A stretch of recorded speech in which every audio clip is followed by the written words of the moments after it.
ही चकली पहा, अतिशय कुरकुरीत झालेली आहे। अजिबात तेलकट झालेली नाही किंवा तेलामध्ये सुद्धा तळत असताना अजिबात चकली विरघळत नाही किंवा इथे पाहू शकता सुरुवातीला मी तोडून सुद्धा दाखवली।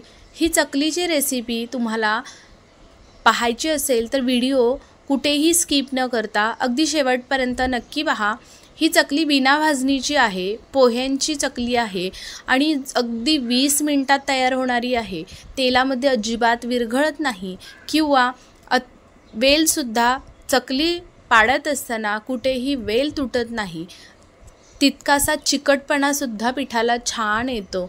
त्यामुळे ही रेसिपी अगदी झटपट होणारी आहे। दिवाळी येते, सणावार असो किंवा मधला वेळेत खाण्यासाठी का होईना अगदी झटपट होणारी रेसिपी आहे। तर चला रेसिपीला सुरुवात करूयात। तर मी इथे 1 वाटी पोहे घेतलेले आहेत। इथे तुम्ही कपाचं किंवा वाटीचं प्रमाण सेट करू शकता। बऱ्यापैकी कप घरामध्ये आपल्याकडे मापाचे नसतात, तर वाटी तर असतेच। तर वाटीच्या प्रमाणाने 1 वाटी आपल्याला इथे पोहे घ्यायचे आहेत। आता हे पोहे आपण जे कांदा पोहे बनवण्यासाठी वापरतो तेच हे घेतलेले आहेत। त्याबरोबरच आपल्याला अर्धी वाटी त्याच वाटीने फुटाण्याची डाळ घ्यायची आहे। आता हे दोन्ही जिन्नस आपल्याला छान अगदी मीडियम फ्लेमवरती गरम करून घ्यायचे आहेत, जेणेकरून हे अगदी कुरकुरीत होतील। तर पाहू शकतात 2 ते 3 मिनिटात छान असे मस्त कुरकुरीत होतात। त्याच्यानंतर ताटामध्ये छान पसरवून थंड करून घ्यायचे आणि आपल्याला हे मिक्सरच्या भांड्यामध्ये घालून छान याची पावडर बनवून घ्यायची आहे। तर आता इथे बनवलेली ही पावडर तुम्हाला दाखवलं मी हातावरती, अजिबात जास्त जाडसर ठेवायची नाही किंवा मग अतिशय दाणेदार सुद्धा थोडीशी ठेवायची नाही। तर पाहू शकतात इथे अगदी छान अशा पद्धतीनं चाळणीने हे चाळून घ्यायचे। नंतर सुद्धा काही दाणे राहिले असतील तर ते सुद्धा आपल्याला याच्यामधून परत एक वेळा फिरवून घ्यायचे आहेत आणि ते सुद्धा छान चाळून घ्यायचे आहेत। शक्यतो करून सर्व पिठे इथे आपल्याला चाळूनच घ्यायची आहेत, त्याच्यामुळे अजिबात चकली कुठे बिघडत नाही। त्यामध्येच आपल्याला 2 वाटी पहा इथे तांदळाचं पीठ घातलेलं आहे, ते सुद्धा चाळूनच घेतलं। आता हे राशनच्या तांदळाचं पीठ जे घरी बनवलेलं होतं तेच वापरलेलं आहे। तर आता पहा चमच्याच्या मापाने इथे मी 5 चमचे तेल घातलेलं आहे। आता तुम्हाला इथे जर तूप वापरायचं असेल किंवा बटर वापरायचं असेल तरी सुद्धा तुम्ही इथे वापरू शकतात। तर आता पहा इथे तेलाचं मोहन आपण याच्यावरती घालतोय। तेल अगदी कडकडीत गरम करून घ्यायचं आहे आणि तेच मोहन आपल्याला याच्यावरती घालायचं आहे। थोडंसं पिठाची चिमट त्याच्यामध्ये टाकून पाहिली तर अगदी छान कडकडीत गरम आहे तेल। तर अशा पद्धतीनं आपल्याला हे छान मिक्स करून घ्यायचं आहे आणि चमच्याच्या मदतीने मिक्स करायचं, जेणेकरून हाताला सुद्धा आपल्या गरम लागणार नाही। त्याच्यानंतर आपल्याला हाताने छान मिक्स करून घ्यायचं आहे। हे सर्व तेल पिठाला छान चोळून घ्यायचं आहे, जेणेकरून पिठामध्ये हे छान सर्व तेल मिक्स झालं होईल आणि अशा पद्धतीने मूठ वळून पाहायची व्हिडिओत दाखवल्याप्रमाणे। तर अशा पद्धतीने मूठ वळली जाते म्हणजे जे तेल आहे ते पिठाला अगदी व्यवस्थित लागलेलं आहे। तर पाहू शकतात हे योग्य प्रमाण आहे तेलाचं, त्याच्यामुळे अजिबात तेलकट होत नाही चकली किंवा मग चकली करताना बिघडत सुद्धा नाही। त्यामुळे योग्य प्रमाण सांगितलं आहे, अजिबात 100% तुमची चकली बिघडणार नाही। तर आता इथे बघा काही मसाले घातले, त्याच्यामध्ये 2.5 चमचा मिरची पावडर घातली आहे, 1 मोठा चमचा तीळ घातली आहेत, त्याच्यानंतर 1 चमचाभर धणा पावडर, 1 चमचाभर जिरा पावडर, त्याच्यानंतर अर्धा चमचा हळद पावडर घातली आहे, चवीनुसार मीठ घातलं, छान मिक्स करून घेतलं आणि पुन्हा आपल्याला याच्यामध्ये गरम पाण्याचं पाणी वापरायचं आहे पीठ मळण्यासाठी। अजिबात थंड पाणी वापरायचं नाही। तर इथे कडकडीत गरम करून घेतलेलं पाणी आहे तेच मी वापरलेलं आहे। आता इथे आपल्याला थोडं थोडं पाणी घालायचं आहे आणि छान हे पीठ भिजवून घ्यायचं आहे। तर आता इथे व्हिडिओत दाखवते मी तुम्हाला या पिठाची कन्सिस्टन्सी कशी ठेवायची आहे। त्या पद्धतीनंच आपल्याला हे सर्व पीठ छान मळून घ्यायचं आहे। पीठ मळत असताना सुरुवातीला आपण गरम पाणी घालतोय, त्यामुळे चमच्याचाच वापर करा, नाहीतर हाताला चटके बसू शकतात। तर पाहू शकतात पहिलं सुरुवातीला छान मिक्स करून घेतलं, त्याच्यानंतर अगदी थोडं थोडं हाताला सोसवेल असं आपल्याला हे छान पीठ मळून घ्यायचं आहे।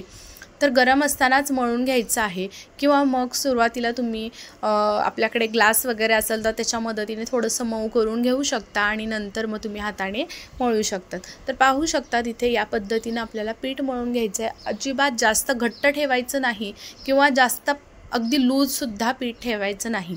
तर पाहू शकतात व्हिडिओ दाखवल्याप्रमाणे आपल्याला हे पीठ इथे मळून घ्यायचं आहे।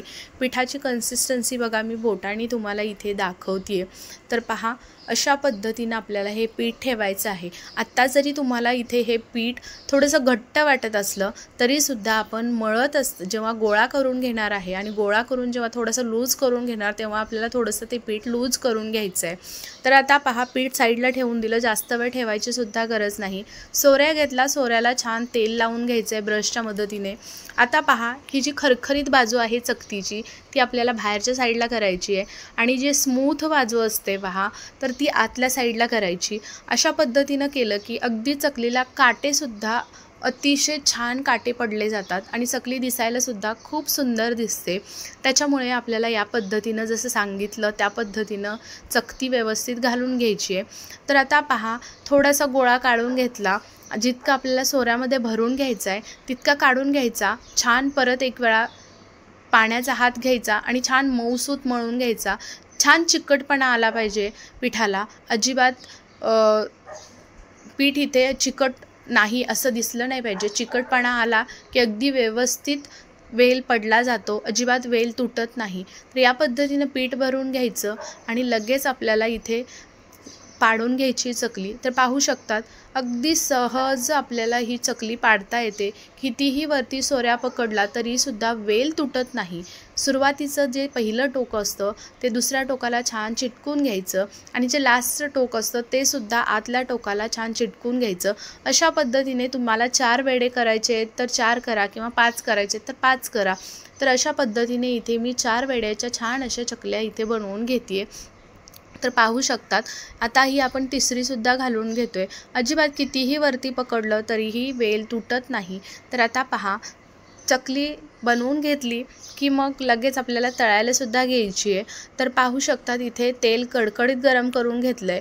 चकली तळत असताना गॅसची फ्लेम हाय ठेवायची आणि लगेच आपल्याला चकली थोडीशी कडक जाणवायला लागली की लगेच आपल्याला अर्धा मिनटानंतर आपल्याला गॅस हा मीडियम ठेवायचा आहे। लो टू मीडियम फ्लेमवरतीच आपल्याला चकली तळून घ्यायची आहे।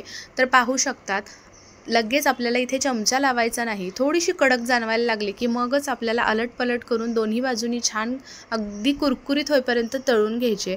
हे कसं ओळखायचं की चकली कुरकुरीत झाली आहे? चकली पूर्ण तळाला जाऊन बसली आणि अजिबात बुडबुडे आले नाहीत, बुडबुडे पूर्णपणे कमी झाले, तळाला जाऊन बसली की मग आपल्याला ही चकली काढून घ्यायची। चकली शक्यतो करून आपल्याला हाय फ्लेमवरती सुद्धा तळायची नाही आणि लो फ्लेमवरती सुद्धा तळायची नाही। एकच लक्षात ठेवायचं चकली तळत असताना मीडियम फ्लेमवरती सुरुवातीपासून शेवटपर्यंत चकली तळून घ्यायची, ज्याच्याने आपली ही चकली अगदी 2 महिने किंवा 1.5 महिना आपल्याला जितकी म्हणजे शिल्लक राहील तितके दिवस ही अशीच्या अशी कुरकुरीत राहते। अजिबात चकली खराब होत नाही किंवा मग अजिबात मऊसुद्धा पडत नाही। तर पाहू शकतात या पद्धतीने आपण सगळ्या चकल्या तळून घेतलेल्या आहेत।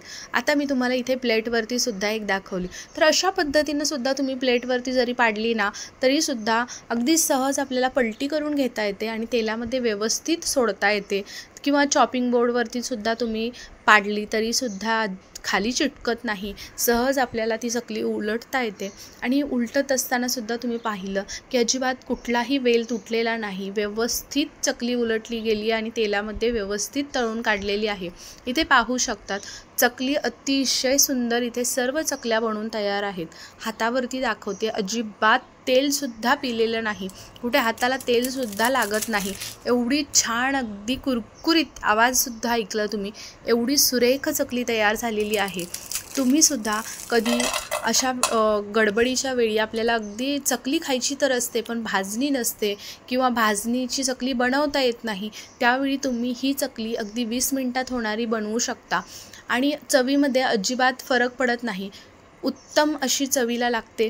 नक्की तुम्हीसुद्धा एकदा बनवून पहा। रेसिपी आवडली असेल तर व्हिडिओला एक लाईक, एक सबस्क्राईब जरूर करा। रेसिपी तुमच्या मित्रमैत्रिणी परिवारांमध्ये जास्तीत जास्त शेअर करा। रेसिपी आवडली असेल तर छानशी कमेंट करून सांगायला विसरू नकात आणि माझे व्हिडिओ तुम्ही संपूर्ण पाहता त्याबद्दल खरंच खूप मनापासून धन्यवाद। चला उद्या पुन्हा भेटू अशाच एका छान जबरदस्त रेसिपीसोबत। तोपर्यंत बाय बाय।